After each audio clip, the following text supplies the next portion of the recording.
한국이 대체 뭐라고 이렇게 난리인 건지 정말 이해가 안 됩니다. 작은 반도 국가가 우리 중국의 문화를 베껴서 성공했을 뿐인데요. 한국 드라마는 뻔한 스토리에 과장된 연기로 가득 차 있습니다. 한국 음식은 맵기만 하고 깊은 맛이 부족하다고 항상 생각했어요. 그런 나라의 문화가 왜 우리 중국에서 인기를 끄는지 화가 났습니다. 우리 중국은 5,000년의 위대한 역사를 가진 문명 국가인데 말이죠. 한국의 김치는 우리의 파오차이에서 배운 것이라고 알고 있었어요. 한국 한복은 우리의 한푸에서 영감을 받아 만든 것이라 믿었습니다. 한글도 한자에서 파생된 문자 체계라고 항상 생각해 왔었어요. 그런데 왜 갑자기 모두가 한국 문화에 열광하는지 의아했습니다. 안녕하세요. 저는 상하이 출신으로 베이징에서 음식 평론가로 일하는 장위안입니다. 중화요리의 5,000년 역사와 다양성을 자랑스럽게 여기며 살아왔어요. 세계 최고의 음식 문화는 중국에 있다고 항상 확신해 왔었습니다. 베이징, 스촨, 광둥, 상하이 요리 등 8대 요리를 모두 익혔답니다. 중국의 음식 문화는 세계에서 가장 다양하다고 자부하고 있어요. 우리 중화요리는 색과 향, 맛과 모양의 조화가 완벽하다고 생각합니다. 세계 어느 나라의 음식도 우리 중국 요리의 깊이를 따라올 수 없죠. 그런데 최근 2년간 베이징 푸통구에서 목격한 현상은 충격적이었어요. 한국 음식점들은 매일 만석이고 예약도 2주 전에 해야 합니다. 한국 화장품은 출시되자마자 매장에서 품절되는 진풍경이 벌어져요. 한국 드라마와 음악은 우리 젊은이들 사이에서 마약처럼 퍼져갑니다. 중국 영화관에서는 한국 영화가 자국 영화보다 더 많은 관객을 동원해요.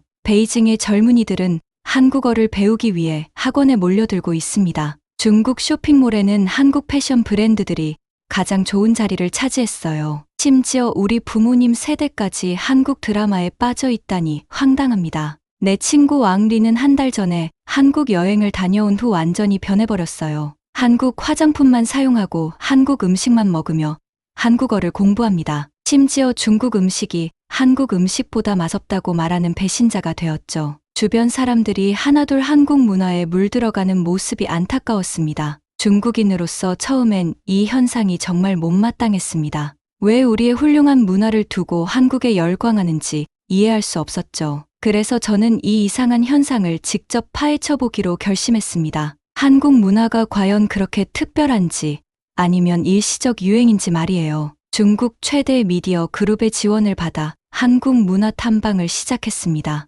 우리 중국과 한국의 문화적 차이점을 객관적으로 분석하고 싶었어요. 한국이 왜 이렇게 빠르게 문화 강국으로 성장했는지 알고 싶었습니다. 한국인들은 어떤 비결로 전 세계인의 마음을 사로잡고 있는 걸까요? 그들의 문화 콘텐츠는 어떻게 국경과 언어의 장벽을 넘어서고 있나요? 제가 경험한 충격적인 진실, 그 이야기를 지금부터 들려드리겠습니다. 잠시만요. 본격적인 이야기를 시작하기 전에 구독과 좋아요 부탁드려요. 여러분의 응원 덕분에 더 다양한 문화 탐방기를 공유할 수 있습니다. 댓글로 여러분의 생각도 꼭 들려주시면 정말 감사하겠습니다. 지금부터 제가 발견한 한국 문화의 놀라운 비밀을 낱낱이 공개합니다. 한국 문화 탐방의 첫 번째 목적지는 한국 음식점이었습니다. 베이징 삼리둔에 새로 생긴 한식당 서울가든은 항상 사람들로 북적입니다. 예약을 위해 2주를 기다려야 했고 그날도 입구에는 긴 줄이 늘어서 있었죠. 중국인들이 한국 음식을 위해 이렇게 기다린다니 이해가 되지 않았습니다. 내부에 들어서자 깔끔한 인테리어와 정갈한 식기들이 눈에 들어왔어요. 중국 식당의 화려함과는 다른 절제된 아름다움이 느껴지는 공간이었습니다. 테이블에 앉자 가장 먼저 나온 것은 다양한 반찬이었어요. 작은 그릇에 담긴 여러 가지 음식들이 테이블을 가득 채웠습니다. 특히 눈에 띈 것은 선명한 빨간색의 김치였어요. 우리의 파오차이와 비교하려고 했지만 첫 맛부터 완전히 달랐습니다. 김치 한 조각을 먹는 순간 제 생각은 완전히 바뀌기 시작했어요. 신선한 배추의 아삭함과 복합적인 양념의 조화가 입 안에서 펼쳐졌습니다. 매운맛, 신맛, 감칠맛이 완벽하게 어우러져 있었어요. 파오차이의 단순한 짠맛, 신맛과는 차원이 다른 복합적인 맛이었습니다. 놀라움을 감추지 못하고 음식점 주방장과 대화를 나누게 되었어요. 그는 40년간 김치만 담가온 3대째 김치 전문가였습니다. 김치는 단순한 음식이 아니라 과학입니다 라고 설명하더군요. 발효 과정에서 생성되는 유산균이 건강에 좋다는 이야기도 들었습니다. 김치 하나에 200여 가지 이상의 유익한 미생물이 있다고 하네요. 세계보건기구가 김치를 5대 건강식품으로 선정했다는 사실도 알게 되었습니다. 더 놀라운 것은 한국에 200여 종류 이상의 김치가 있다는 사실이었어요. 지역과 계절, 재료에 따라 다양한 김치가 발전해 왔다고 합니다. 음식점에서 나온 후 근처 한국식품마트를 방문했습니다. 그곳에서 다양한 한국 식재료들을 만나볼 수 있었어요. 한국의 고춧가루는 우리 중국의 것보다 색이 더 선명하고 맛이 달랐습니다. 매운맛 속에 단맛과 감칠맛이 숨어 있는 특별한 풍미가 있었어요. 한국의 간장, 된장, 고추장 등 발효식품들도 살펴보았습니다. 그 종류와 다양성에 다시 한번 놀라지 않을 수 없었어요. 고추장은 매운맛, 단맛, 감칠맛이 완벽하게 조화를 이루고 있었습니다. 이런 발효식품들이 한국 요리의 깊은 맛을 만들어내고 있었어요. 식품마트 직원은 한국의 장 문화가 1000년 이상 이어져 왔다고 설명했습니다. 고려시대부터 이어져 온 전통 방식이 아직도 사용되고 있다고 하네요. 더 많은 정보를 얻기 위해 베이징 대학의 식품학 교수를 찾아갔습니다. 그는 한국 발효식품의 과학적 우수성에 대해 연구하고 있었어요. 한국의 발효 기술은 세계적으로 인정받는 수준입니다. 교수님의 연구실 벽에는 한국 식품 관련 국제 논문들이 가득했어요. 한국 전통 발효식품에 관한 SCI급 논문만 5,000편이 넘는다고 합니다. 한국은 전통식품을 현대 과학으로 재해석하는 데 성공했다고 하네요. 김치의 유산균이 코로나 예방에도 효과가 있다는 최신 연구 결과도 있었습니다. 이런 사실들이 한국 음식의 세계적 인기를 설명해주고 있었어요. 한국 음식에 대한 생각이 완전히 바뀌는 순간이었습니다. 음식 탐방 다음으로는 한국의 기술력을 직접 확인해보고 싶었습니다. 베이징 완천구에 있는 대형 전자제품 매장을 방문했어요. 이곳은 세계 각국의 최신 가전제품과 전자기기를 만나볼 수 있는 곳입니다. 놀랍게도 매장 중앙에는 한국 브랜드 제품들이 가장 넓은 공간을 차지하고 있었어요. 처음에는 한국 제품이 중국 제품보다 비싼데 왜 인기가 있는지 의아했습니다. 매장 관리자에게 물어보니 흥미로운 답변을 들을 수 있었어요. 한국 제품은 고장이 거의 없고 디자인과 기능성이 뛰어납니다. 그의 설명에 따르면 한국 가전제품의 불량률은 0.1% 미만이라고 합니다. 이는 세계 최저 수준으로 일본 제품보다도 더 낮은 수치였어요. 실제로 매장에 전시된 한국 TV는 화질이 놀라울 정도로 선명했습니다. 8K 해상도의 인공지능 화질 개선 기술이 적용되어 있었어요. 중국에서 생산된 TV와 비교했을 때 확연한 차이가 느껴졌습니다. 한국 스마트폰 역시 세계 시장에서 1, 2위를 다투는 이유를 알 수 있었어요. 매장에서 접한 최신 폴더블 스마트폰은 마치 SF 영화 속 기기 같았습니다. 화면을 자유자재로 접고 펼 수 있는 기술이 이미 상용화되어 있었어요. 더 놀라운 것은 한국 기업이 이 기술의 특허 90% 이상을 보유하고 있다는 사실이었습니다. 매장 직원은 한국 기업의 연구개발 투자 비율이 매출의 10%가 넘는다고 설명했어요. 이는 중국 기업 평균인 3%의 3배가 넘는 수치였습니다. 베이징의 한국 기업 연구소를 방문할 기회도 얻을 수 있었어요. 그곳에서 만난 중국인 연구원은 한국 기업의 연구 문화에 대해 이야기해 주었습니다. 한국 기업들은 불가능해 보이는 목표를 세우고 반드시 달성합니다. 그는 한국 기업의 빨리빨리 문화가 기술 혁신의 핵심이라고 설명했어요. 다른 나라들이 5년 걸릴 개발을 한국은 2년 만에 완성한다고 합니다. 실리콘밸리의 한 벤처 투자자도 비슷한 평가를 내렸다고 하네요.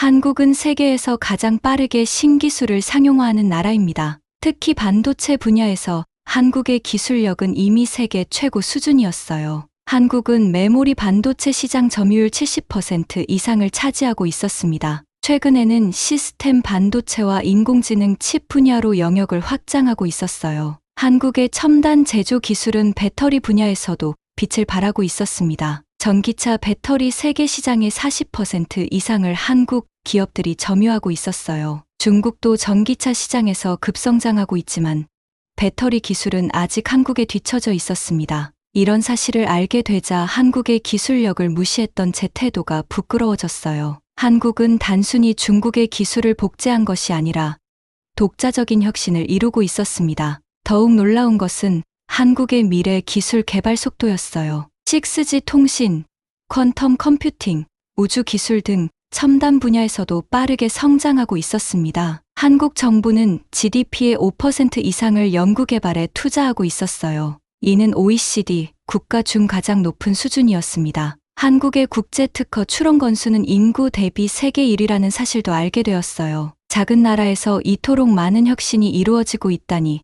정말 놀라웠습니다. 한국의 음식과 기술력에 놀란 저는 이번에는 문화 콘텐츠를 살펴보기로 했습니다. 베이징 최대 엔터테인먼트 기업의 CEO인 친구 리진을 만났어요. 그는 최근 한국 엔터테인먼트 기업들과 협업을 진행하고 있었습니다. 리진은 한국 문화 콘텐츠의 성공 비결에 대해 흥미로운 이야기를 들려주었어요. 한국은 문화를 수출 상품으로 완벽하게 산업화한 유일한 나라입니다. 그에 따르면 한국은 문화 콘텐츠 수출에서 연간 120억 달러 이상을 벌어들인다고 해요. 이는 중국보다 인구가 27배나 적은 나라가 이룬 놀라운 성과였습니다. 그는 한국 드라마를 예로 들어 설명을 이어갔어요. 한국 드라마는 철저한 시장 조사와 품질 관리로 제작됩니다. 각 드라마마다 최소 3개월의 사전 제작 기간이 있다고 합니다. 대본은 수십 차례 수정되고 완성도를 높이는 과정을 거친다고 해요. 촬영 장비와 기술적인 측면에서도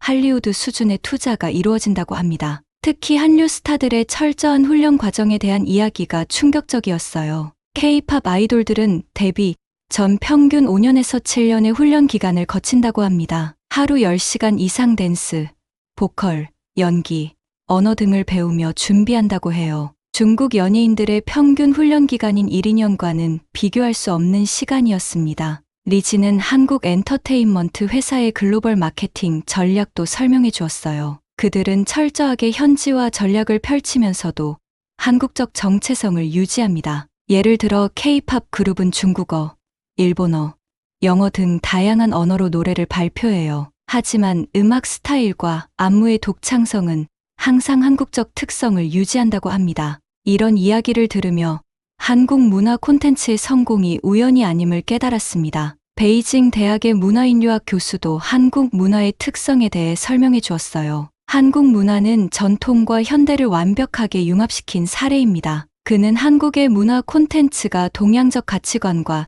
서구적 표현 방식을 결합했다고 말했어요. 가족의 우정, 충성과 같은 보편적 가치를 현대적으로 재해석한다는 설명이었습니다. 특히 한국 영화의 성공 사례는 더욱 놀라웠어요. 기생충이 아카데미 작품상을 수상한 것은 아시아 영화 역사상 최초의 사건이었습니다. 한국 영화는 할리우드 블록버스터의 화려함과 유럽 예술 영화의 깊이를 동시에 갖추고 있었어요. 리진의 초대로 한국 드라마 촬영 현장을 방문할 기회도 얻었습니다. 그곳에서 본 제작 시스템은 중국의 그것과는 완전히 달랐어요. 모든 과정이 체계적이고 효율적으로 진행되고 있었습니다. 한 장면을 완벽하게 찍기 위해 수십 번 리허설을 반복하는 모습이 인상적이었어요. 감독은 배우들과 끊임없이 소통하며 캐릭터의 깊이를 더해가고 있었습니다. 중국 드라마 촬영장에서는 보기 힘든 완벽주의적 접근이었어요. 이런 한국 문화 산업의 시스템을 직접 목격하니 성공의 비결이 이해되었습니다. 단순한 유행이 아닌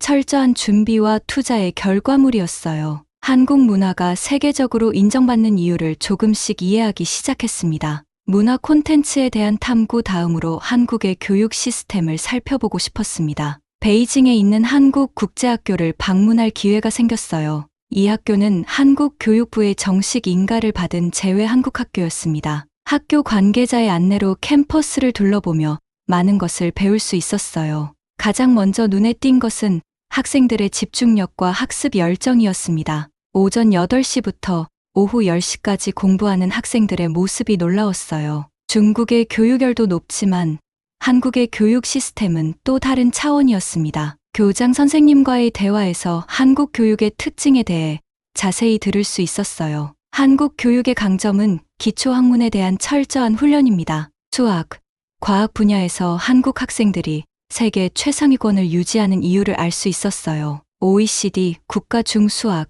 과학 성취도에서 한국은 항상 1위에서 3위를 차지한다고 합니다. 더 놀라운 것은 한국의 대학 진학률이 70%가 넘는다는 사실이었어요. 이는 세계 최고 수준으로 중국의 대학 진학률 50%보다 훨씬 높은 수치였습니다. 수업을 참관하면서 한국 교육 방식의 독특한 특징들도 발견할 수 있었어요. 학생들은 단순 암기가 아닌 토론과 문제 해결 중심의 학습을 하고 있었습니다. 선생님의 일방적인 강의보다 학생들 간의 협업을 강조하는 모습이 인상적이었어요. 한국이 최근 노벨상 후보자를 다수 배출하는 이유가 이해되기 시작했습니다. 학교 옆에 위치한 학원가도 방문해 볼 수 있었어요. 그곳에서는 더욱 전문화된 교육이 이루어지고 있었습니다. 코딩, 인공지능, 로봇공학 등 최신 기술을 가르치는 학원들이 즐비했어요. 초등학생들이 이미 프로그래밍 언어를 배우고 로봇을 만드는 모습이 충격적이었습니다. 한국의 교육 시스템이 미래 산업을 준비하는 방식이 매우 체계적이었어요. 한국 정부는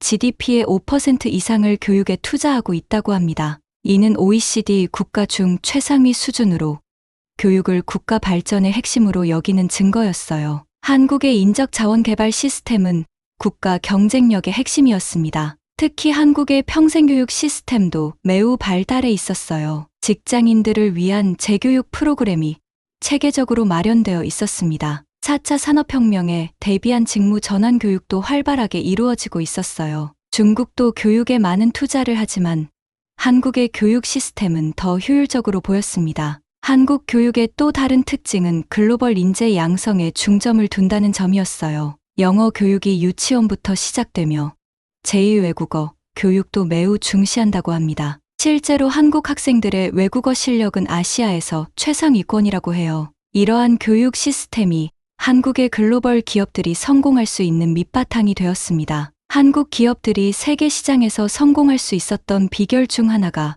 바로 우수한 인재였어요. 교육에 대한 투자와 열정이 국가 발전의 원동력이 된 사례를 직접 볼 수 있었습니다. 한국의 교육 시스템을 보며 중국의 교육 개혁에 대한 생각도 깊어졌어요. 한국 문화에 대한 탐구가 깊어질수록 그들의 국민성에 대해서도 알고 싶어졌습니다. 베이징에 거주하는 한국인 커뮤니티를 찾아가 실제 이야기를 들어보기로 했어요. 한국인 사업가 김 대표는 중국에서 20년간 사업을 해온 베테랑이었습니다. 그는 한국인의 빨리빨리 문화에 대해 흥미로운 설명을 해주었어요. 우리 한국인들은 모든 일을 빠르게 처리하는 것을 중요하게 생각합니다. 실제로 한국은 인터넷 속도가 세계 1위인 나라로 알려져 있었어요. 5G 보급률도 세계 최고 수준으로 디지털 전환이 가장 빠른 국가였습니다. 김 대표는 한국의 급속한 경제 발전 비결에 대해서도 이야기해 주었어요. 한국은 6.25 전쟁 후 폐허에서 60년 만에 선진국이 되었습니다.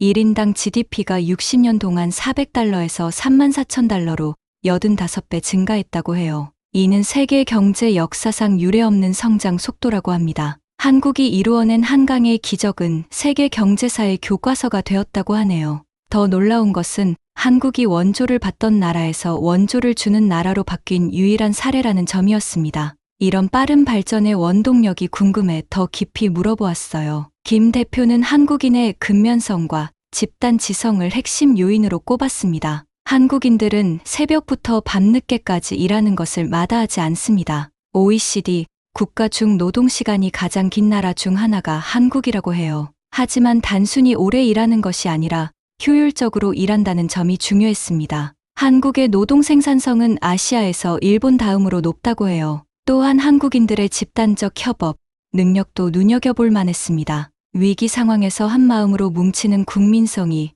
국가 발전의 원동력이 되었다고 해요. IMF 외환위기, 글로벌 금융위기 때도 한국은 가장 빠르게 회복한 국가였습니다. 코로나19 대응에서도 한국은 세계적인 모범 사례로 꼽혔어요. 마스크 착용, 검사, 추적, 치료 시스템이 완벽하게 작동했다고 합니다. 한국의 방역 시스템은 K방역이라는 이름으로 세계적인 표준이 되었어요. 김 대표의 소개로 한국 회사에 취업한 중국인 친구 왕 메이도 만나볼 수 있었습니다. 그녀는 한국 기업의 업무 문화에 대해 생생한 경험담을 들려주었어요. 한국 기업은 혁신과 변화에 대한 적응력이 정말 뛰어납니다. 그녀가 일하는 한국 IT 기업은 6개월마다 새로운 기술을 도입한다고 해요. 직원들은 끊임없이 새로운 것을 배우고 변화에 적응해야 한다고 합니다. 이런 과정이 때로는 힘들지만 결국 글로벌 경쟁력을 만들어낸다고 해요. 왕 메이는 한국 기업의 의사결정 속도도 매우 인상적이라고 말했습니다. 중국 기업이 한 달 걸리는 의사결정을 한국 기업은 일주일 만에 끝낸다고 해요. 이러한 신속한 결정과 실행력이 시장에서의 경쟁 우위를 만든다고 합니다. 한국인들의 국민성을 더 이해하기 위해 한국 드라마도 여러 편 시청했어요. 한국 드라마와 영화를 통해 한국 사회의 또 다른 측면도 발견할 수 있었습니다. 한국 드라마에서는 가족 간의 정과 세대 간 갈등이 자주 다뤄지고 있었어요. 현대화와 전통 가치 사이의 균형을 고민하는 모습이 인상적이었습니다. 이런 갈등과 화해의 서사가 중국 시청자들의 공감을 불러일으키는 것 같았어요. 한국의 의료 시스템에 대해 알아보기 위해 베이징의 한국 병원도 방문했습니다. 그곳에서 근무하는 한국인 의사는 한국 의료 기술의 발전에 대해 설명해 주었어요. 한국은 의료 기술 혁신 분야에서 세계 5위권 국가입니다. 특히 로봇 수술, 원격 의료, 정밀 의학 분야에서 앞서 나가고 있다고 해요. 한국의 의료 관광 산업이 빠르게 성장하는 이유도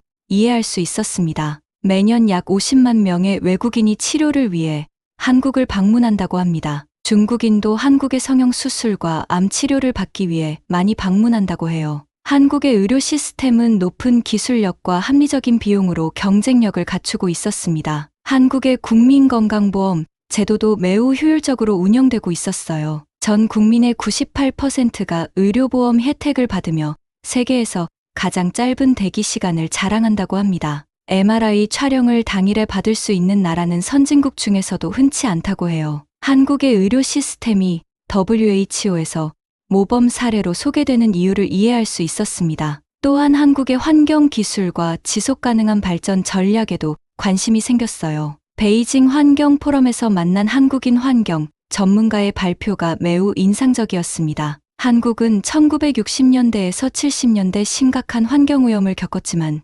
지금은 상황이 완전히 달라졌어요. 서울의 한강은 한때 오염된 강이었지만 지금은 시민의 휴식 공간으로 변모했다고 합니다. 한국은 재생에너지, 기술 개발에도 막대한 투자를 하고 있었어요. 태양광 패널, 풍력 발전, 수소 에너지 분야에서 세계적인 기술력을 보유하고 있었습니다. 특히 수소 경제 전환에 가장 앞선 나라 중 하나라는 사실이 놀라웠어요. 한국의 수소차 기술은 세계 시장의 70%를 점유하고 있다고 합니다. 환경 기술의 발전뿐만 아니라 국민들의 환경 의식도 매우 높았어요. 쓰레기 분리수거율이 세계 최고 수준인 60% 이상을 기록하고 있었습니다. 이런 작은 생활 습관부터 거대한 산업 혁신까지 모든 분야에서 변화가 일어나고 있었어요. 베이징에서 만난 한국 유학생들과의 대화도 많은 것을 알려주었습니다. 그들은 자국의 문제점을 솔직하게 인정하면서도 발전 가능성에 대한 자신감이 넘쳤어요. 한국은 완벽하지 않지만 항상 더 나아지기 위해 노력하는 나라입니다. 이런 끊임없는 자기 혁신의 정신이 한국의 빠른 발전을 가능하게 한 것 같았습니다. 여러 분야의 탐구를 통해 한국에 대한 제 인식은 완전히 바뀌고 있었어요. 처음에는 한국 문화를 과대평가된 일시적 유행이라고 생각했습니다. 하지만 이제는 한국이 진정한 문화 강국이자 혁신 국가임을 인정하게 되었어요. 심지어 중국도 배울 점이 많다는 생각이 들기 시작했습니다. 6개월간의 한국 문화 탐구를 마치고 베이징으로 돌아온 지금 많은 것이 달라졌습니다. 예전에는 한국 음식점을 지날 때마다 코웃음을 치곤 했어요. 이제는 일주일에 한 번 이상 김치와 불고기를 즐기는 단골이 되었습니다. 한국 드라마는 이제 제 주말에 빠질 수 없는 일과가 되었어요. 심지어 한국어 학원에 등록해서 기초 회화를 배우기 시작했습니다. 처음에 가졌던 편견과 오해가 이제는 존경과 배움의 자세로 바뀌었어요. 중국과 한국은 가까운 이웃이지만 서로에 대해 많이 모르고 있었습니다. 역사적으로 복잡한 관계가 있었지만 이제는 서로 배우고 성장할 때라고 생각해요. 한국은 작은 나라지만 글로벌 시장에서의 성공 전략을 완벽하게 구축했습니다. 인구 5천만의 나라가 세계 10위권 경제 강국이 된 비결이 있었어요. 그들의 교육열, 근면성, 혁신 정신은 우리 중국인도 본받을 만했습니다. 물론 중국도 자랑스러운 문명과 문화를 가진 위대한 나라예요. 하지만 겸손하게 다른 나라의 장점을 인정하고 배우는 것도 중요하다고 생각합니다. 한국의 음식, 기술, 문화, 교육 시스템이 세계적으로 인정받는 데는 분명한 이유가 있었어요. 이제 저는 중국 전역을 다니며 한국 문화의 진정한 가치를 알리고 있습니다. 제 블로그에는 한국 문화에 관한 글이 가장 많은 조회수를 기록하고 있어요. 독자들은 처음에는 의아해했지만 점차 한국 문화의 매력에 빠져들고 있습니다.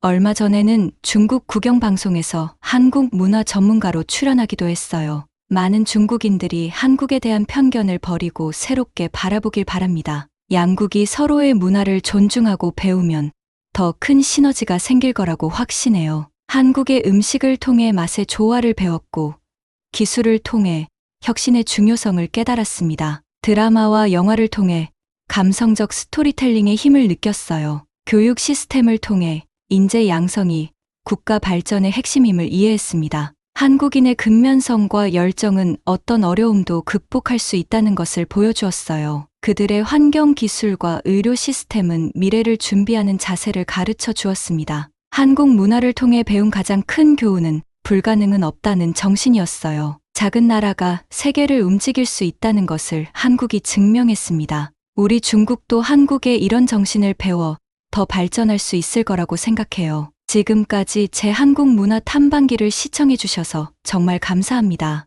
여러분, 솔직히 말해볼게요. 한국은 정말 대단한 나라입니다. 인구 5천만의 작은 나라가 이렇게 세계를 사로잡다니 믿기지 않아요. 한국의 김치는 이제 나사 우주식품으로 선정될 정도로 인정받고 있습니다. K-팝은 미국 빌보드를 석권하고 K-드라마는 넷플릭스 세계 순위를 장악했어요. 한국 화장품은 이제 프랑스 명품 브랜드와 당당히 경쟁하고 있습니다. 삼성, 현대, LG 같은 기업들은 이제 세계 최고 브랜드로 우뚝 섰어요. 이런 한국의 성공 스토리를 보며 저도 많은 영감을 받았습니다. 여러분도 한국 문화에서 새로운 영감을 얻으셨다면 꼭 댓글로 공유해주세요. 어떤 한국 음식이 가장 맛있었는지, 어떤 드라마가 감동적이었는지 알려주세요. 한국의 어떤 기술이나 제품이 여러분 생활을 바꾸었는지도 궁금합니다. 여러분의 모든 댓글을 제가 하나하나 다 읽고 답변 드릴게요. 그리고 제발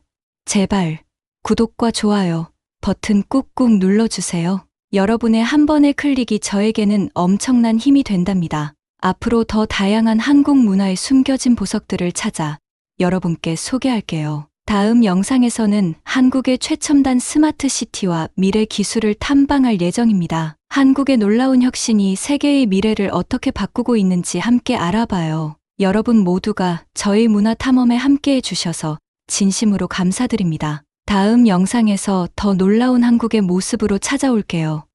기대해주세요. 여러분의 영원한 문화 탐험가 장위안이었습니다. 안녕히 계세요.